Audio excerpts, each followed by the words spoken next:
Assalamualaikum warahmatullahi wabarakatuh. Innal hamdalillah nahmaduhu wa nasta'inuhu wa nastaghfiruh wa na'udzu billahi min shururi anfusina wa min sayyiati a'malina may yahdihillahu fala mudilla lahu wa may yudlil fala hadiya lahu. Asyhadu an la ilaha illallah wahdahu la syarika lah wa asyhadu anna Muhammadan abduhu wa rasuluhu shadiqul wa'dil amin. Allahumma salli ala hadza nabiyil karim wa ala alihi wa sahbihi ajmain. Amma ba'du, fa ya ayyuhalladzina amanu taqullaha haqqa tuqatih wa la tamutunna illa wa antum muslimun. Wa qala Allah ta'ala fil Qur'anil Karim, a'udzu billahi minasy syaithanir rajim. Bismillahirrahmanirrahim. Ya ayyuhalladzina amanu taqullaha haqqa tuqatih wa la tamutunna illa wa antum muslimun. Allahu akbar, Allahu akbar. La ilaha illallah wallahu akbar, Allahu akbar. Walillahil hamd. Sungguh segala puji hanya milik Allah, zat yang kita memujanya, zat yang kita memohon pertolongannya, zat yang kita memohon ampunannya, dan kita semua mohon perlindungan kepada Allah dari segala kejahatan diri kita sendiri dan pula dari keburukan amal-amal kita. Barang siapa yang mendapatkan petunjuk Allah, maka tidaklah dia akan disesatkan, dan barang siapa yang disesatkannya, maka tiada pula dia mendapatkan petunjuk. Hadirin jamaah salat Id rahimakumullah. Marilah bersama-sama kita memanjatkan rasa syukur kita kepada Allah Subhanahu wa taala yang tiada henti-hentinya, tiada terhingga memberikan beberapa kenikmatan kepada kita semua, terutama nikmat iman dan Islam, sehingga di pagi hari ini, pagi yang cukup indah, kita bersama-sama berkumpul dan dikumpulkan bersama, bersimpuh di hadapannya untuk merayakan Idul Adha 10 Zulhijjah 1444 Hijriah. Dengan bersama-sama serentak penuh dengan kebersamaan mengumandangkan takbir, tahlil dan tahmid, menunjukkan kerendahan diri kita sekaligus memuji kebesaran Zat yang Maha Pencipta. Marilah kesempatan yang baik ini bersama-sama kita saling mengingatkan untuk senantiasa meningkatkan ketakwaan kepada Allah Subhanahu wa taala dengan menjalankan segala perintah-perintahnya dan berusaha meninggalkan segala larangan-larangannya. Jemaah rahimakumullah, pada hari yang mulia ini bersama-sama kita menunaikan ibadah salat Id, dan setelahnya kita disunahkan untuk berkurban, yaitu menunaikan ibadah menyembelih binatang yang disyariatkan seperti kambing, sapi maupun unta, yang kemudian dagingnya kita makan sebagian dan sebagian yang lainnya kita hadiahkan dan kita sedekahkan kepada saudara-saudara kita yang membutuhkan. Kesunahan berkorban ini berkaitan erat dengan sejarah perjalanan hidup Nabi Ibrahim beserta keluarganya yang diuji keimanannya oleh Allah Subhanahu wa taala untuk melepaskan sesuatu yang paling dicintainya, yaitu putra semata wayangnya untuk disembelih. Kita ketahui dalam catatan sejarah, setelah sekian lama Nabi Ibrahim beserta istri tercintanya menantikan kehadiran seorang anak, namun belum pula dikaruniakannya kepada keluarga tersebut, yang akhirnya dengan kesabaran di dalam keluarga tersebut, maka Allah karuniakan putra kecil mungil yang cukup manis, yang di kemudian hari adalah menjadi tokoh pejuang dan nabi penerus perjuangan umat Nabi Ibrahim. Dalam catatan sejarah diceritakan bahwa pada malam tanggal 8 Zulhijjah setelah kelahiran dan didapatkannya putra tercinta, Nabi Ibrahim alaihissalam mendapatkan wahyu melalui mimpinya bahwa Allah memerintahkan kepadanya untuk menyembelih anak yang paling ia sayangi satu-satunya. Nabi Ibrahim merenung, dan di dalam renungan panjangnya bertanya dalam hati kecilnya, haruskah ia mengikuti perintah Tuhannya untuk melepaskan hal yang paling ia sayangi, hal yang paling ia sukai, dan hal yang selama ini memang didambakan kehadirannya? Apakah mimpi ini benar-benar dari Allah atau hanya sekedar buah mimpi belaka? Nabi Ibrahim dalam hatinya mengalami kegaulan yang sangat panjang.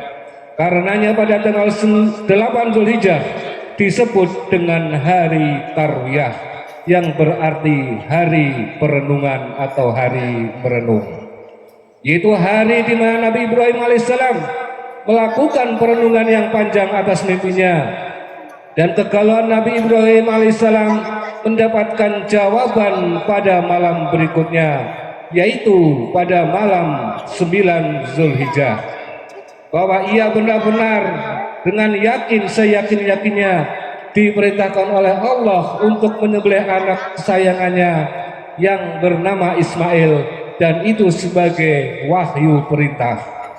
Karenanya tanggal 9 Zulhijjah kita semua umat Islam disunatkan untuk berpuasa di hari Arafah, yang berarti hari penjelasan atau pengetahuan yang nyata, yakni hari di mana Nabi Ibrahim alaihissalam mendapatkan jawaban atas pengetahuan atau perintah Allah yang nyata yang ia ragukan sebelumnya. Dengan dasar ketaatan kepada Allah yang sangat tulus, dengan latar belakang rasa cinta kepada Tuhannya, maka terlintas dalam hati Ibrahim untuk bisa mengalahkan segalanya yang dicintainya, bahkan anak tercintanya. Nabi Ibrahim alaihissalam benar-benar mantap dan bertekad untuk menjalankan perintahnya, yaitu menyembelih Ismail, orang yang paling disayangi. Allahu Akbar, walillahil hamd. Jamaah salat Id yang dirahmati oleh Allah Subhanahu wa taala, kita tidak bisa membayangkan bagaimana perasaan Nabi Ibrahim alaihissalam saat itu, seorang ayah yang sudah lama sekali menanti memiliki keturunan sebagai buah hati penerus perjuangan. Namun ketika dikarunia anak melalui pernikahannya dengan Hajar, anak yang beliau impi-impikan itu harus disembelih dengan tangannya sendiri. Padahal Nabi Ibrahim alaihissalam memiliki anak di saat itu pada usia yang mendekati uzur. Dalam Quran surat As-Saffat ayat 100 dan 101 diceritakan bahwa Nabi Ibrahim alaihissalam meminta kepada Allah untuk diberi keturunan sebagai penerus perjuangan yang soleh. Lalu Allah mengabulkannya dengan memberi anak yang sabar. Rabbi habli minas solihin fabashirnahu bi ghulalin halim. Ya Tuhanku, anugerahkan kepadaku seorang anak yang termasuk golongan orang-orang yang soleh, maka kami beri dia kabar gembira dengan seorang anak yang amat sabar. Jamaah rahimakumullah, kita juga tidak bisa membayangkan bagaimana dialog Nabi Ibrahim alaihissalam dengan istrinya ketika meminta izin untuk menjalankan perintah Allah, yaitu menyembelih putranya. Sudah pasti perasaan keduanya hancur karena harus melepas buah hati kesayangannya. Perasaan keduanya gundah dan berkeping-keping karena orang yang paling ia sayangi akan mati di tangannya sendiri. Tapi rupanya cinta Nabi Ibrahim alaihissalam dan istrinya kepada Allah Subhanahu wa taala melebihi segala-galanya. Demi mengikuti perintah Allah, keduanya rela melepaskan orang yang paling dicintai. Begitu juga Tidak bisa kita bayangkan bagaimana perasaan suami istri ketika meminta izin kepada anaknya yang tercinta yang akan dikorbankan, yaitu Ismail alaihissalam. Tapi Ismail sendiri justru menguatkan tekad ayah dan ibundanya untuk menunaikan perintah Allah Subhanahu wa taala. Falamma balagha ma'ahu syaya qala ya bunayya inni ara fil manam ani adbahuka anzur madza tara qala ya abatil alma tu'maru satajiduni insyaallahu minas sabirin. Ketika anak itu memasuki usia dewasa, sudah berkembang, sudah bisa berusaha, sudah bisa bepergian dan berjalan, Nabi Ibrahim alaihissalam berkata kepada anaknya, wahai anakku, sesungguhnya aku bermimpi bahwa aku menyembelihmu, maka pikirkanlah apa pendapatmu. Ismail alaihissalam menjawab, wahai bapakku, lakukanlah apa yang diperintahkan oleh Allah kepadamu. Insya Allah kau akan mendapatiku bagian dari orang-orang yang sabar. Demikianlah Allah abadikan dalam Quran surat As-Saffat ayat 102. Allahu Akbar, walillahil hamd. Setelah Nabi Ibrahim alaihissalam dan Ismail anak yang dikorbankannya itu sampai di tempat yang diperintahkan, tiba-tiba Allah memberikan wahyu untuk menggantinya dengan kambing yang bagus. Atas dasar cinta kepada Allah Subhanahu wa taala yang dilakukan mencintai melebihi segala-galanya. Keluarga Nabi Ibrahim menjadi keluarga yang terberkahi dalam kehidupannya. Nabi Ibrahim digelar Khalilullah atau kekasih Allah, dan dari keluarga inilah kemudian hari lahirlah keturunan-keturunan para nabi seperti Nabi Ishak, Nabi Yakub, Nabi Musa, Nabi Isa, dan Nabi Muhammad sallallahu alaihi wasallam. Kadzalika nadzil muhsinin. Demikianlah kami memberi balasan kepada orang-orang yang baik. Allahu Akbar, walillahil hamd. Dari sepenggal cerita perjalanan keluarga Nabi Ibrahim, sungguhlah dapat kita ambil pelajaran yang sangat berharga. Dari keluarga tersebut terdapatlah akhlakul karimah yang menyelimuti kehidupannya, yaitu yang terdiri dari ketabahan, kesabaran, keikhlasan, dan ketaatan. Dari itu semua sebagai tauladan yang harus diwarisi oleh segenap muslim di penjuru dunia. Kenyataan ini dapat kita lihat dari ketabahan, kesabaran, dan keikhlasan serta ketaatan dalam perjalanan hidupnya telah membuahkan berbagai hal yang bermanfaat dalam tata kehidupan dunia. Dalam hal ini dapat kita lihat penantian panjang untuk mendapatkan keturunan yang diharapkan akan menjadi penerus perjuangan. Akhirnya Allah kabulkan penantian panjang dengan doa yang penuh dengan kesabaran tersebut, dengan lahirnya putra yang sabar dan soleh, yang akhirnya menjadi penerus perjuangan dan melahirkan nabi-nabi pejuang di generasi berikutnya. Kemudian yang berikutnya, dari lembah sunyi yang tak pernah berpenghuni, akhirnya menjadikan pusat kehidupan dan peribadatan yang tak pernah kunjung sepi dari pengunjung untuk ditunaikannya pelaksanaan ibadah haji dan umroh dari segala penjuru negeri. Keadaan yang lain di dalam Masjidil Haram sebagai sumber kehidupan yang tidak terduga dengan munculnya mata air abadi yang dikenal dengan sumur Zam-Zam, yang sebagian besar penduduk dunia pernah menikmati dan memanfaatkannya untuk kelangsungan hidupnya dari masa ke masa, walaupun belum pernah sampai ke tanah suci. Kemudian yang keempat, penyembelihan atas hewan kurban yang ditetapkan sebagai bagian dari syariat agama telah memberikan manfaat ketahanan pangan masyarakat dunia secara berkesinambungan. Hal ini dapat kita lihat setiap tahun penyembelihan hewan kurban dilakukan di pelosok penjuru dunia yang dagingnya dibagi-bagikan, dan dari situ ketahanan pangan bisa dilakukan baik dalam skala global maupun secara internasional.